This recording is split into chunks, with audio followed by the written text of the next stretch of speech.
A Scandal in Bohemia.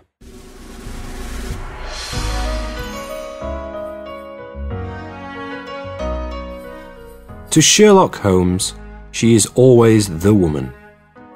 I have seldom heard him mention her under any other name. In his eyes, she eclipses and predominates the whole of her sex.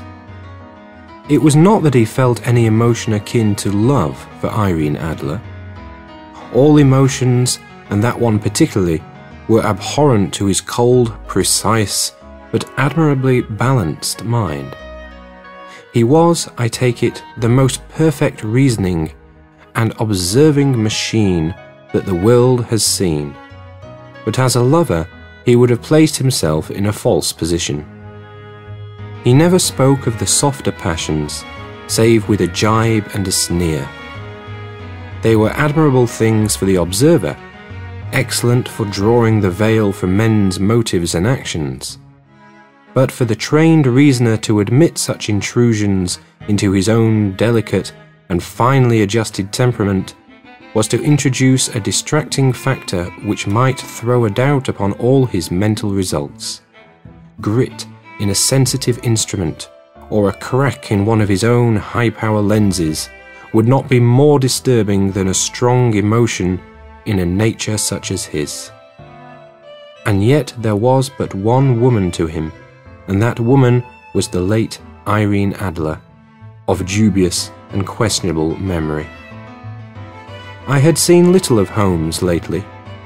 My marriage had drifted us away from each other. My own complete happiness and the home-centered interests which rise up around the man who first finds himself master of his own establishment were sufficient to absorb all my attention, while Holmes, who loathed every form of society with his whole bohemian soul, remained in our lodgings in Baker Street, buried among his old books, and alternating from week to week between cocaine and ambition, the drowsiness of the drug and the fierce energy of his own keen nature. He was still, as ever, deeply attracted by the study of crime, and occupied his immense faculties and extraordinary powers of observation in following out those clues, and clearing up those mysteries which had been abandoned as hopeless by the official police.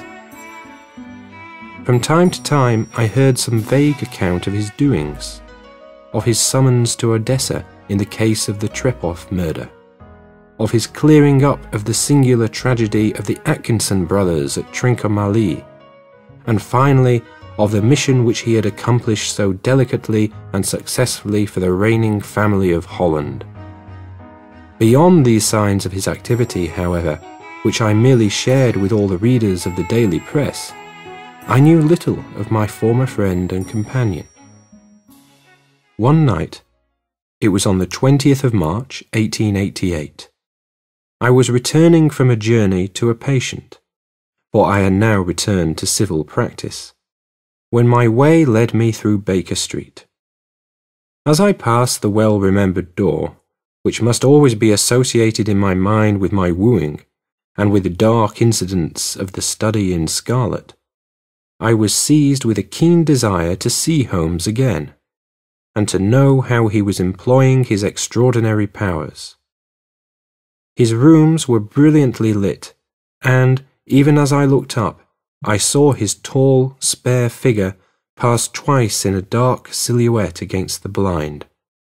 He was pacing the room swiftly, eagerly, with his head sunk upon his chest and his hands clasped behind him. To me, who knew his every mood and habit, his attitude and manner told their own story. He was at work again. He had risen out of his drug-created dreams and was hot upon the scent of some new problem. I rang the bell and was shown up to the chamber which had formerly been in part my own. His manner was not effusive. It seldom was, but he was glad, I think, to see me. With hardly a word spoken, but with a kindly eye, he waved me to an armchair, threw across his case of cigars, and indicated a spirit case and a gasogene in the corner. Then he stood before the fire and looked me over in his singular introspective fashion. "Wedlock suits you," he remarked. "I think, Watson, that you have put on 7.5 pounds since I saw you." "7?" I answered. "Indeed, I should have thought a little more. Just a trifle more, I fancy, Watson. And in practice again, I observe. You did not tell me that you intended to go into harness." "Then how do you know?" "I see it. I deduce it. How do I know that you have been getting yourself very wet lately, and that you have a most clumsy and careless servant girl?" "My dear Holmes," said I, "this is too much. You would certainly have been burned had you lived a few centuries ago. It is true that I had a country walk on Thursday and came home in a dreadful mess. But as I have changed my clothes, I can't imagine how you deduce it.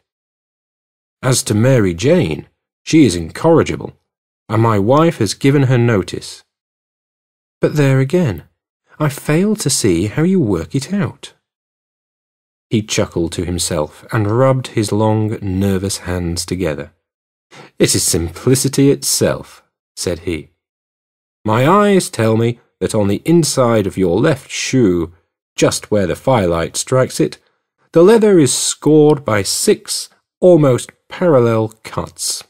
Obviously they have been caused by someone who has very carelessly scraped round the edges of the sole in order to remove crusted mud from it.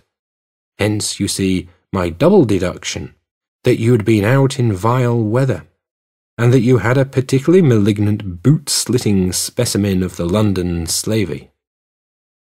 As to your practice, if a gentleman walks into my room smelling of iodoform, with a black mark of nitrate of silver upon his right forefinger, and a bulge on the right side of his top hat to show where he has secreted his stethoscope, I must be dull indeed if I do not pronounce him to be an active member of the medical profession." I could not help laughing at the ease with which he explained his process of deduction. "When I hear you give your reasons," I remarked, "the thing always appears to me to be so ridiculously simple that I could easily do it myself, though at each successive instance of your reasoning I am baffled until you explain your process. And yet I believe that my eyes are as good as yours." "Quite so," he answered, lighting a cigarette and throwing himself down into an armchair. "You see, but you do not observe. The distinction is clear. For example, you have frequently seen the steps which lead up from the hall to this room." "Frequently." "How often?" "Well, some hundreds of times." "Then how many are there?" "How many? I don't know." "Quite so. You have not observed, and yet you have seen. That is just my point. Now, I know that there are 17 steps, because I have both seen and observed. By the way, since you are interested in these little problems, and since you are good enough to chronicle 1 or 2 of my trifling experiences, you may be interested in this."